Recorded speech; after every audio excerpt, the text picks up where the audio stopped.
आपण पाहत आहात निपाणी न्यूज, चौफेर घडामोडी। श्रीपेवाडी औद्योगिक वसाहतीत अज्ञात चोरट्यांनी एकाच रात्री 3 कारखाने फोडून हजारो रुपयांचा माल लंपास। शहराबाहेरील निपाणी जत्रा रोडला लागून असलेल्या निपाणी MIDC परिसरातील श्रीपेवाडी औद्योगिक वसाहतीत अज्ञात चोरट्यांनी शनिवारी रात्री धुमाकूळ घालत एकाच रात्रीत 3 कारखाने फोडून हजारो रुपयांचा माल लंपास करण्यात आला। हॉटेल उषा पॅलेस समोर असलेल्या पानटपरी चालकाची दुचाकीसह दुकानातील गुटखा, सिगारेट आणि बिस्किटे अशा वस्तू व रोख रक्कम लांबवत चोरट्यांनी पोबारा केला। मध्यरात्रीच्या सुमारास चोरट्यांनी औद्योगिक वसाहतीतील डॉक्टर अमोल मखदूम यांच्या श्री शैल्य आयुर्वेदिक कारखाना फोडून आतमध्ये प्रवेश केला। त्यांनी आतमधील साहित्य विस्कटून साहित्य लांबवलं।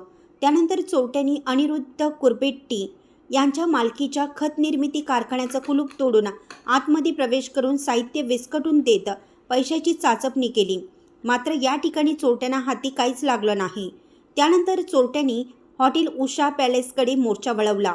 यावेळी समोर असलेल्या आकाश मारुती चौगुले राहणार झुलेवाडी या पानपट्टी चालकाची दुचाकी लांबवली। शिवाय पानपट्टीतील रोकड, गुटखा, सिगारेट, बिस्किट लांबवली। शेजारी अण्णासाहेब वरुटे यांचे गारमेंट साहित्य असलेला दुकान गाळा फोडून साहित्य विस्कटून दिलं। यावेळी चोरट्यांनी या परिसरात असलेल्या 2-3 ठिकाणच्या चहाटपरी व पान शॉप फोडून नुकसान केलं। सकाळी कामगार कामावर आल्यानंतर हा प्रकार उघडकीस आला। बसवेश्वर चौक पोलीस ठाण्याचे उपनिरीक्षक रमेश पवार यांच्यासह पोलिसांनी घटनास्थळी भेट देऊन पाहणी केली। अशाच अपडेट्ससाठी निपाणी न्यूजला सबस्क्राईब करा आणि रहा अपडेट।